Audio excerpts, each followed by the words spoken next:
एक साधा आणि सरळ वाटणारा ॲक्सिडेंटचा मामला आता चांगलाच रहस्यमय आणि विलक्षण गुंतागुंतीचा वाटू लागला होता.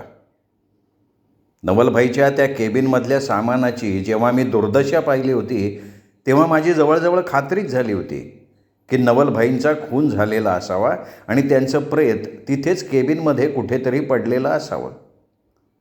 पण निदान त्या केबिनमध्ये तरी नवलबाईंचा काही ठावठिकाणा लागलेला नव्हता. कदाचित नवलभाईचं प्रेत किंवा ते जिवंत असतील तर त्यांचे हातपाय बांधून त्यांना त्या इमारतीतल्या कुठल्या तरी कोपऱ्यात टाकलेलं असावं. ती संपूर्ण इमारत तपासणीची संधी मला मिळाली नव्हती. म्हणूनच नवलभाईंच्या केबिनमध्ये मला जो डायमंड डिटेक्टिव्ह एजन्सीचा रिपोर्ट मिळाला होता, त्यावरून स्पष्ट होत होतं की ह्या एजन्सीवर कामगिरी सोपवणारा मुंबईच्या बाहेर कुठेतरी राहत होता, कारण त्या रिपोर्टमध्येच तसा उल्लेख केलेला होता. त्यांनी आपल्या त्या क्लायंटशी ट्रंक कॉलवरनं संपर्क साधला होता.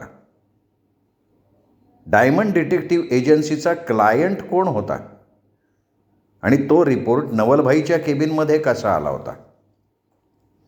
नवलभाईंची गाडी ही ॲम्बॅसेडर होती. तिचा रंग आकाशी होता. नीताचा पाठलाग करणारी ती गाडी ॲम्बॅसेडर होती. तिचाही रंग आकाशीच होता. अर्थात आता ह्या रिपोर्टवरनं स्पष्ट होत होतं की ती गाडी डायमंड डिटेक्टिव्ह एजन्सीची होती.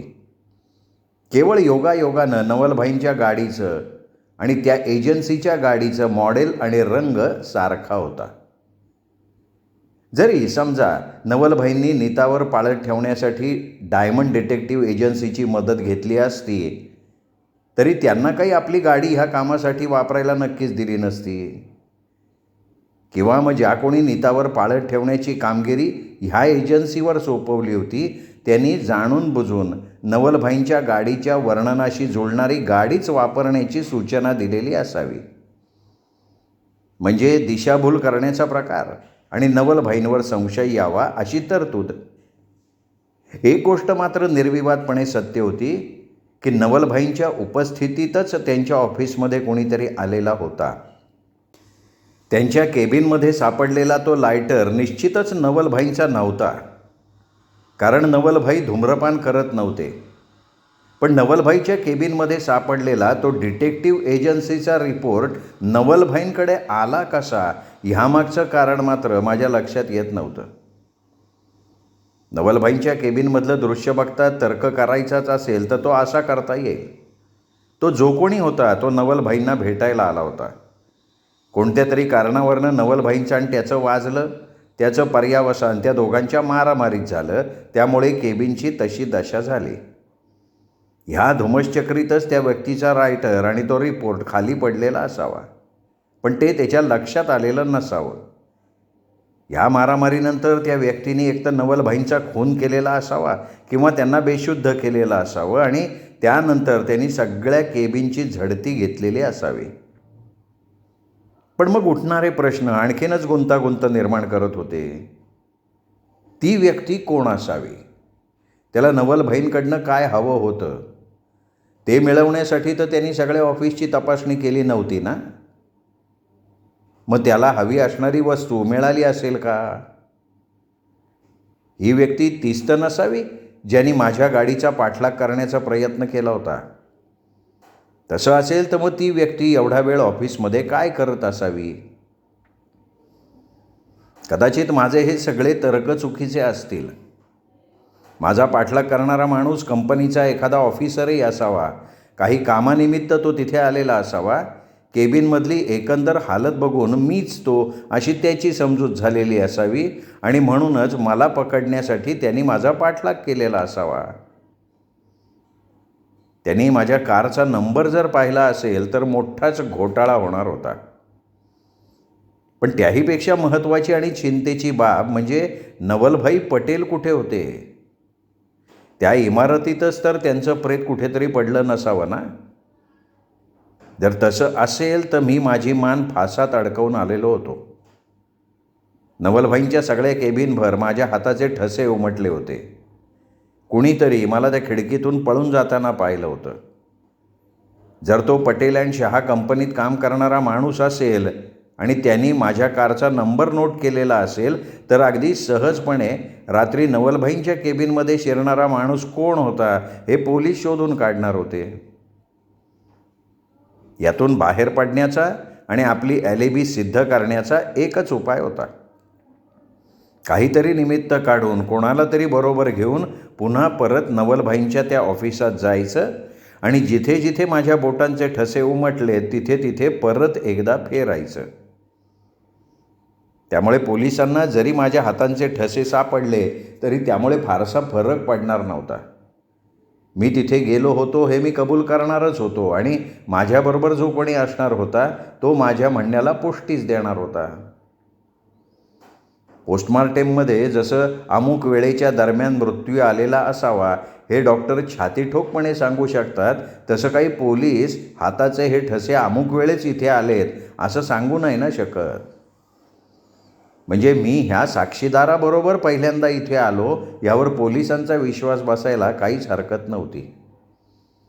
फक्त माझ्या कारचा ज्यांनी कोणी पाठलाग केला होता त्यांनी माझ्या कारचा नंबर नोट केलेला नसावा एवढी एकच गोष्ट मला अनुकूल असायला हवी होती आणि त्यासाठी मी मनातल्या मनात देवाची प्रार्थना करत होतो. एक गोष्ट आणखीन मला खटकत होती. समजा नवलभाईंचा खून होऊन त्यांचं प्रेत ऑफिसच्या त्या इमारतीतच कुठेतरी असलं तर मग त्यांची कार कुठे गेली? पटेल अँड शहा कंपनीनं नवीन कॉलनीसाठी जी जागा घेतली होती ती तशी बरीच लांब आणि शहराच्या गजबजाटापासनं लांब निवांत अशा जागी होती. बांदिवली गाव सोडल्यावर पुढे काही वस्ती नव्हती. वर्सोवा बीचसुद्धा तिथून बराच लांब होता आणि एवढ्या रात्रीच्या वेळी तिकडे कोणी येणं जाणं शक्य नव्हतं. इतक्या लांबवर कोणी माणूस वाहन असल्याशिवाय येऊ शकत नव्हता. समजा टॅक्सीने आला तरी त्याने टॅक्सी थांबवून ठेवायला हवी होती. अर्थात रात्रभर त्याला ऑफिसात राहायचं असेल तर त्याने टॅक्सी परत पाठवली अशी एक शक्यता होती. पण नवलभाईंकडे स्वतःची गाडी होती म्हणजे नवलभाई स्वतःच्या कारनं इथं येणं जास्त संयुक्तिक वाटत होतं. शिवाय कितीही रात्र झाली तरी नवलभाई घरी गेल्याशिवाय राहत नव्हते कारण त्यांचा नोकरच ते म्हणाला होता. मग जर त्यांचा खून झाला नसेल तर ते आपल्या कारनं घरी गेले असतील का? आणि जर खून झाला असेल तर मग त्यांची कार तिथेच दिसायला पाहिजे ना? किंवा असंही असू शकेल, नवलभाईंची मारामारी झालेली व्यक्ती नवलभाईंच्या बरोबर त्यांच्याच कारमधनं तिथे आली असेल. मग नवलभाईंचा खून करून त्यांचं प्रेत त्या व्यक्तीनं त्या इमारतीतच कुठेतरी टाकून दिलं असेल आणि त्यांच्याच कारमधनं ती व्यक्ती पसार झाली असेल. का आपण समजतो तसा नवलभाईंचा खून झालेलाच नसावा? त्यांच्या केबिनमध्ये दिसलेल्या त्या दृश्याचा अर्थ काही वेगळाच असावा. कारणही काहीतरी वेगळंच असावं का? मेंदूचं अगदी भुगा व्हायला लागला होता. देवानं आपल्याला आणखीन थोडी जास्त बुद्धिमत्ता दिली असती तर किती बरं झालं असतं. मेंदूवर आणखीन 4 सुरकुत्या जास्त टाकल्या असत्या तर त्याच्या स्टॉकमध्ये काय घट झाली असती. सांताक्रूजच्या एका बऱ्यापैकी हॉटेलात मी बसलो होतो.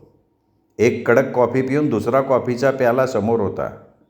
टेबलावरच्या ॲस्ट्रेत 3 सिगरेटची थोटकं आणि राख जमा झाली होती. पुन्हा नवलभाईंच्या ऑफिसात जाणं माझ्या दृष्टीनं अत्यंत आवश्यक आहे या निष्कर्षापर्यंत मी पोहोचलो होतो. प्रश्न फक्त एवढाच होता की बरोबर कुणाला न्यायचं. ज्याला मी बरोबर नेणार होतो त्याला आणि पोलिसांनाही त्या व्यक्तीचा संशय यायला नको होता. एवढ्या रात्री नवलभाईंच्या ऑफिसात असाच एखादा साक्षीदार घेऊन जायला हवं होतं की त्याचं जाणं अगदी नैसर्गिक वाटायला हवं होतं.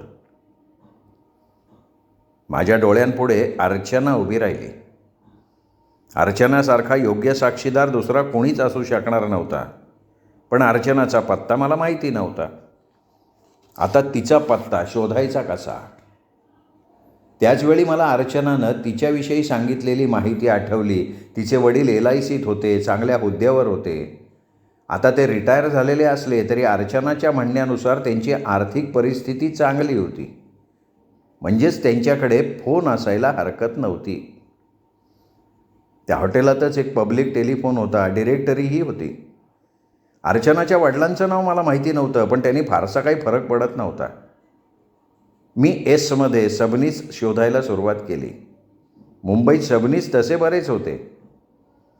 पण माझा एक अंदाज, अर्चनाचे वडील LICत होते म्हणजे ते LICच्या एखाद्या कॉलनीत असणारच. प्रथम अशा कॉलनीत राहणाऱ्या सबनीसांना ट्राय करायला काय हरकत आहे.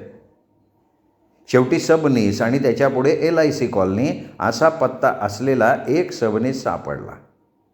हा अर्चना सबनीसचाच नंबर असेल अशी माझी खात्री नव्हती, कारण LIC कॉलनीतही तसे बरेच सबनीस होते. पण शेवटी ह्या पहिल्याच सबनीसचा नंबर मी फिरवला. खरं तर रात्रीचे 11:30 वाजून गेले होते. एवढ्या रात्री फोन करणं म्हणजे 5 मिनटं रिंग वाजल्यानंतर पलीकडनं फोन उचलला गेला. हॅलो, कोण? पलीकडनं एक झोपाळू आवाज ऐकू आला. आपण सबनीस का? खात्री करून घेण्यासाठी मी विचारलं. सबनीसच बोलतोय. आपण? मी विक्रम राजे, मला अर्चनाशी बोलायचे. मी झटकन सांगून टाकलं. उगाच आणखीन पाल्हाळ लावण्यापेक्षा सॉरी रॉंग नंबर, इथे अर्चना कोणी नाही असं सांगून पलीकडनं फोन बंद करण्यात आला असता. बेल दाबणार होतो, फोन डिस्कनेक्ट करणार होतो, पण काय काम काय आहे? पलीकडनं विचारणा झाली.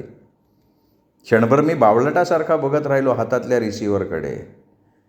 काय काम आहे या प्रश्नाचा अर्थ हा नंबर अर्चनाचाच होता. त्याशिवाय का त्यांनी ते विचारलं? वा बेटा विके, यू आर डॅम लकी. पहिलाच नंबर. वा वा वा, क्या बात है, इसको बोलते नशीब. नाही तर आपलं हॅलो सबनीस का, अर्चना आहे का, सॉरी रॉंग नंबर यातच सकाळ उजाडली असती. त्यांना जरा फोनवर बोलवाल का? एवढ्या रात्री तुमचं तिच्याकडे काय काम आहे? पलीकडच्या आवाजात आता संशय होता. आवाजावरनं पलीकडनं बोलतंय कोण हे नक्की कळत नव्हतं. अर्चनाचा भाऊ का वडील? अर्थात बोलत कोणीही असलं तरी त्याच्या आवाजातला संशय रास्त होता. आपल्या बहिणीला किंवा मुलीला एवढ्या रात्री फोन येतो म्हणजे काय? तोही एका पुरुषाचा. संशय येणार नाही तर काय होईल? शेवटी हा फोनवर जो कोणी असेल त्याला विश्वासात घ्यायचं ठरवलं आणि विचारलं, आपण अर्चनाचे कोण बोलताय? वडील का भाऊ? वडील का भाऊ? पलीकडचा माणूस कुत्रं चावल्यासारखा का किंचाळला तेच मला कळलं नाही. काय झालं? मी तिचा नवरा बोलतोय. नवरा. नकळत माझ्या तोंडून आश्चर्योद्गार बाहेर पडला. अर्चनाचं तर लग्न झालं नव्हतं, मग हा नवरा कुठनं आला? आणि अचानक मला स्ट्राईक झालं की ज्या सबनीसचा मी नंबर फिरवला होता योगायोगानं त्याच्या बायकोचं नाव अर्चना असावं. मी सॉरी रॉंग नंबर म्हणून फोन डिस्कनेक्ट करणार होतो, पण अचानक लक्षात आलं की आपण जर काहीही खुलासा न करता फोन बंद केला तर त्या सबनीसच्या डोक्यात संशयाचं भूत शिरलं असतं. त्याला आपल्या पत्नीच्या चारित्र्याचा संशय आला असता. काही कारण नसताना तो सतत त्या अर्चनाला छेडत राहिला असता आणि एका निष्पाप तरुणीचं आयुष्य फक्त आपल्यामुळे. मिस्टर सबनीस, मला माफ करा, मी चुकीचा नंबर फिरवलेला दिसतोय. मला नुकत्याच रिटायर्ड झालेल्या सबनीसांचा नंबर हवा होता. त्यांचं नाव नाही मला माहिती, पण त्यांच्या मुलीचं नाव अर्चनाच आहे. ती एका कन्स्ट्रक्शन कंपनीत कामाला आहे, म्हणजे पटेल अँड शहा कंपनीत ती कामाला आहे. मी त्याला मुद्दाम एवढी सगळी माहिती दिली म्हणजे माझ्या शब्दावर त्याचा नाही विश्वास बसला तर मी दिलेल्या माहितीवरनं तो चौकशी करेल आणि मी दिलेली माहिती खरी आहे हे समजल्यावर त्याच्या डोक्यातला संशय निघून जाईल. ठीक आहे, पण पूर्ण पत्ता वगैरे माहिती असल्याशिवाय परत असा आगाऊपणा करू नका हो. एक तर झोपेतनं उठवलं आणि पुन्हा असलं काहीतरी सांगितलं, असं म्हणत त्यांनी फोन बंद केला. त्यानंतर पुन्हा मी LIC कॉलनीत असलेल्या सबनीसांना फोन करायला सुरुवात केली. अर्थात त्यानंतर कुठल्याही सबनीसांच्या घरात अर्चना नसल्यामुळे पुन्हा मागासारखा घोटाळा नाही झाला, पण रॉंग नंबर आणि त्याच्याबरोबर 2-4 शिव्या खायलाच लागल्या. शेवटी 5व्या सबनीसच्या घरात मला हवी असणारी अर्चना सापडली. फोन अर्चनाच्या वडिलांनी उचलला. हॅलो. झोपमोड झाल्यामुळे मनातल्या मनात त्यांनी नक्की मला शिव्या घातलेल्या असाव्यात, कारण त्यांच्या आवाजात चिडकेपणा पुरेपूर भरला होता. पटेल आणि शहा कंपनीत काम करणाऱ्या अर्चना सबनीस आहेत का? पुन्हा काही गडबड नको म्हणून मी पटेल अँड शहा कंपनीचं नाव घेतच विचारलं. आपण कोण बोलतोय? मी विक्रम राजे. मला त्यांच्याशी अतिशय महत्त्वाच्या विषयावर बोलायचं आहे. Please hold on. Patel and Shah कंपनीचं नाव घेतल्यामुळे म्हाताऱ्याच्या आवाजातला चिडकेपणा बराच कमी झाला. 5 मिनिटांनी अर्चनाचा झोपाळू स्वर ऐकू आला. कोण बोलतंय? मी विक्रम. कोण विक्रम? साहजिक होतं ते. एक तर तिची आणि माझी सकाळीच ओळख झाली होती. शिवाय ती आत्ता अर्धवट झोपेतून उठून आली होती. त्यामुळे तिला झटकन माझ्या नावाची ओळख पटली नसणार. अहो, आज सकाळी आपण मला खारच्या जयदीप लॉजवरनं नवलबाईंच्या ऑफिसात नेलं होतं. हो, अच्छा, तुम्ही एवढ्या रात्री का फोन केला आहे? अर्चनाच्या आवाजावरनं स्पष्ट होतं की तिला मी असा फोन केलेला आवडला नव्हता. कदाचित तिच्या मनात माझ्याबद्दल काही गैरसमजही निर्माण झाल्याची शक्यता होती. तुम्हाला डिस्टर्ब केलं त्याबद्दल सॉरी, पण तसंच काही महत्त्वाचं काम निघालं आहे म्हणून फोन केला. काय झालं आहे? अर्चनाचा झोपाळू आवाज आता काहीसा शंकित झालेला होता. हे बघा, ते फोनवर नाही सांगता येणार. प्रत्यक्ष भेटीतच मी तुम्हाला ते सांगू शकेन. माझ्यावर विश्वास ठेवा. मिस्टर नवलभाई पटेलांच्याबद्दल तुमच्या मनात जर थोडाफार आदर असेल तर ताबडतोब भेटा. क्षणभर अर्चना काही बोलली नाही. मला तिने डायरेक्ट विचारलं, मिस्टर नवलभाई पटेलांचं नाव घेऊन तुम्ही मला फसवण्याचा तर प्रयत्न नाही ना करत? नाही, बाय गॉड. ठीक आहे, तुम्ही इथे माझ्या घरी येऊ शकाल. डिरेक्टरीतून मला तुमचा पत्ता मिळाला आहे. फक्त तुम्ही तुमच्या बिल्डिंगजवळची खूण सांगा, म्हणजे शोधायला वेळ नाही लागणार. अर्चनाने जवळची खूण सांगितली. ठीक आहे, मी 10-15 मिनटात तुमच्या बिल्डिंगजवळ पोचतो. तुम्ही तयार व्हा, बिल्डिंगच्या दारात थांबा. ओके. मी फोन क्रेडलवर ठेवला. एवढ्या रात्री अर्चना यायला तयार होईल का नाही ही शंका होती. मी घड्याळात पाहिलं, या फोनाफोनीत अर्धा तास निघून गेला होता.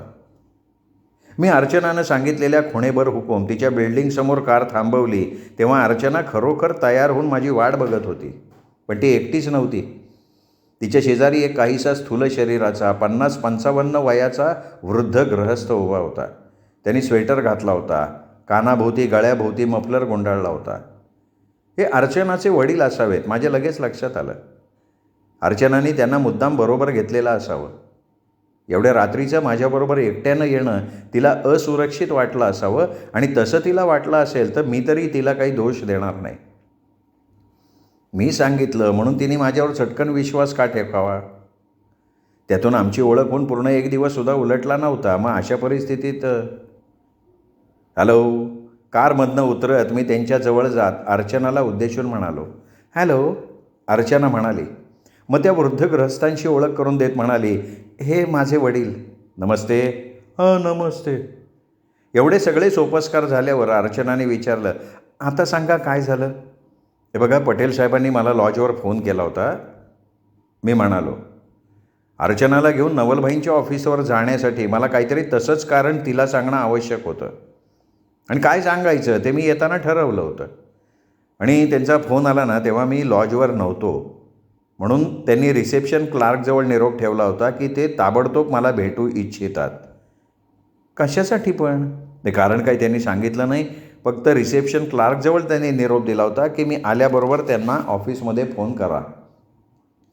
रिसेप्शन क्लार्कच्या म्हणण्यानुसार पटेल साहेबांचा आवाज काहीसा घाबरल्यासारखा वाटत होता. ते खूप घाईघाईत बोलत होते. बरं, मग? अर्चनाच्या चेहऱ्यावर आता काहीसे चिंतित भाव दिसायला लागले होते. मी आता थोड्या वेळापूर्वी लॉजवर परतलो तर काउंटरवरच क्लार्कनी मला पटेल साहेबांचा निरोप दिला. मी लगेच तिथूनच तुमच्या ऑफिसला फोन केला, पण बराच वेळ रिंग वाजत राहिली. फोन कोणी उचलला नाही. अहो, तुमची वाट बघून कदाचित ते घरी निघून गेले असतील. करेक्ट आहे. माझ्याही मनात नेमका तोच विचार आला. म्हणून फोन डिरेक्टरीतनं मी त्यांच्या घरचा पत्ता घेतला. त्यांच्या बंगल्यावर गेलो. बंगल्यावर का गेलात तुम्ही? फोन का नाही केला बरं? अर्चनाचा प्रश्न योग्य होता. पोरगी भलती चलाक बुद्धिमान होती, यात वाद नाही. नाही, आधी मी फोनच करणार होतो, पण नंतर विचार केला की पटेल साहेबांनी एवढ्या तातडीने मला कशासाठी फोन केला असेल. म्हणजे तसंच काहीतरी त्यांना महत्त्वाचं माझ्याशी बोलायचं असणार म्हणूनच ना. बरं, मग ते बंगल्यावर नव्हते? असते तर तुम्हाला फोन करून इथे भेटायला कशाला आलो असतो? आईला एक प्रश्न शहाण्यासारखा विचारला की दुसरा प्रश्न मूर्खासारखा विचारायला हवं, असं तर या सुंदर पोरींचं मत नसेल ना. सॉरी हां, माझ्या लक्षात नाही आलं ते. माझ्या आवाजातला चिडकेपणा लक्षात आला म्हणून असेल, किंवा तिलाच आपल्या या मूर्ख प्रश्नाची जाणीव झाली म्हणून असेल, ती ओशाळवाण्या आवाजात म्हणाली, हां, तर पटेल साहेबांच्या नोकरांनी सांगितलं की साहेब अजून घरी आले नाहीत. त्यांनी हेही सांगितलं की पटेल साहेब अजून ऑफिसातच असतील. बऱ्याचदा ते खूप रात्र होईपर्यंत ऑफिसात काम करत बसतात. हां, ते खरं आहे. ते ना ह्या प्रोजेक्टवर बरीच मेहनत घेत आहेत. सगळा स्टाफ गेल्यावर सुद्धा ते एकटेच ऑफिसमध्ये काम करत बसतात. आपण तसं असेल तर मी त्यांना ऑफिसमध्ये फोन केला तेव्हा त्यांनी तो का नाही उचलला? या प्रश्नावर अर्चनाही क्षणभर गप्प बसली आणि म्हणाली, कदाचित तुम्ही फोन केला त्याच्या आधी 5-1 मिनटं ते बाहेर पडले असतील, म्हणून तुमच्या फोनची आणि त्यांची चुकामुक झाली असेल. अहो, ही सुद्धा शक्यता मी गृहीत धरली होती. पण रिसेप्शन क्लार्कच्या म्हणण्यानुसार पटेल साहेबांनी त्याला सांगितलं होतं की कितीही उशिरा ते परत आले तरी त्यांना फोन करायला सांगा, त्यांना म्हणजे मला. ते म्हणाले, मी ऑफिसात त्याची वाट बघत बसलो आहे. मग माझा फोन येण्यापूर्वी ते ऑफिसातनं बाहेर का पडले असतील? पण पटेल साहेबांना तुमच्याशी इतकं महत्त्वाचं काय बोलायचं होतं ते मी कसं सांगणार ना? अर्चनाचा चेहरा आता कमालीचा चिंताग्रस्त दिसायला लागला होता. त्यांना काही हार्ट वगैरेचा त्रास नव्हता ना? नाही हो, आणि समजा तसा काही प्रकार असता तर त्यांनी डॉक्टरला अगदीच फार तर मला फोन केला असता. तुम्हाला कशासाठी फोन करतील ते? आईला खरंच की कधीकधी आपणही मूर्खासारखं बोलू शकतो. पण मला अर्चनाला थोडंसं घाबरवून सोडून ऑफिसमध्ये न्यायला भाग पाडायचं होतं म्हणून मी तसं म्हटलेलं होतं. कदाचित त्यांना मला काहीतरी महत्त्वाचं सांगायचं असेल म्हणून त्यांनी तुमच्या किंवा डॉक्टरांच्या ऐवजी मला फोन केला असेल. मी अर्चनाला थोडंसं आणखीन घाबरवण्यासाठी म्हणालो. काय आहे, रिसेप्शन क्लार्कच्या म्हणण्यानुसार पटेल साहेब अतिशय घाबरलेले होते आणि अतिभीतीमुळे किंवा चिंतेमुळे हृदयावर ताण पडून हार्ट अटॅक यायची शक्यता असते ना. कदाचित माझी वाट बघत असताना त्यांच्या हृदयावरचं दडपण वाढून मी वाक्य मुद्दाम अर्धवट सोडलं. ओह नो, उजवा हात छातीवर ठेवत अर्चना उद्गारली. आणि हे सगळं तुमच्या कानावर घालणं मला आवश्यक वाटलं म्हणून मी एवढ्या रात्री तुम्हाला फोन केला. तसा मी एकटाही ऑफिसवर जाऊ शकलो असतो, पण म्हटलं तसं काही असेल तर तुम्ही बरोबर असणं जास्त चांगलं म्हणून. क्षणभर अर्चनाने विचार केला आणि म्हणाली, चला, पण डॅडी येतील ना आपल्याबरोबर? वा, हे तर आणखीन चांगलं. 2 से 3 भले, मी म्हणालो, कारण माझ्या दृष्टीनं हे जास्त चांगलं होतं. आणखीन एक साक्षीदार मिळणार होता. वडीलच काय, तिने अख्खं घराणं आपल्याबरोबर घेतलं असतं तरी मला चालण्यासारखं होतं. अर्चनाचे वडील मागच्या सीटवर ऐसपैस बसले. आमच्या एवढ्या संभाषणात त्यांनी चुकून एकही शब्द उच्चारला नव्हता. कदाचित त्यांच्या डोळ्यांवरची झोपेची पेंग अजूनही उडली नव्हती. अर्चना माझ्या शेजारी बसली. मी कार नवलभाईंच्या ऑफिसच्या दिशेनं सोडली. कार सुरू झाल्यानंतर अर्चनाच्या मनावरचं टेन्शन थोडंसं कमी झालं होतं. ही एवढी देखणी कार तुमच्याकडे कशी काय हो? हां, ही माझ्या एका मित्राची आहे. यावेळी एवढ्या लांब जाण्यासाठी टॅक्सी कुठे मिळणार ना? पण अशी इम्पोर्टेड कार जवळ बाळगणारे मित्र आहेत तुमचे? अर्चनाच्या स्वरात किंचित संशय होता. हो आहेत. पण तुम्ही तर म्हणाला होतात मुंबईत येऊन तुम्हाला फक्त 1 महिना झाला आहे आणि नोकरीसाठी तुम्ही आला आहे. हां, आणि मी तुम्हाला हेही म्हणालो होतो की एका ओळखीच्या माणसाच्या वशिल्याने मला इथे नोकरी लागणार आहे. तो ओळखीचा माणूस म्हणजे माझा मित्र आहे, त्याचीच ही कार आहे. तो सध्या मुंबईत नाही आहे. हे सुद्धा मी तुम्हाला सांगितलं होतं ना. त्याच्या बायकोला मी बहीण मानलं आहे आणि तिच्याकडनं मी ही कार घेऊन आलो. एवढ्या खुलाशावर अर्चनाचं समाधान झालेलं असावं, कारण त्यानंतर काही वेळ ती बोलली नाही. मग एकाएकी म्हणाली, तुम्हाला ना एक विचारायचं आहे. विचारा. SV रोडला टर्न मारून गाडी बांदिवली रोडवर घेत मी म्हणालो. त्या ॲक्सिडेंटबद्दल वर्तमानपत्रात येणाऱ्या जाहिरातीतले 500 रुपयांचं बक्षीस नवलभाईंच्याकडनं मिळवण्याचा विचार तुमच्या डोक्यात नाही आहे ना? नाही हो, नाही. जर तसा काही विचार तुमच्या डोक्यात असेल तर काढून टाका, कारण ती जाहिरात पटेल साहेबांनी दिलेली नाही. तुम्हाला काय माहिती? मी अर्चनाकडे वळून बघत विचारलं. या पोरीला या प्रकरणाबद्दल बरंच काही माहिती असावं. कारण मी त्यांची पर्सनल सेक्रेटरी आहे.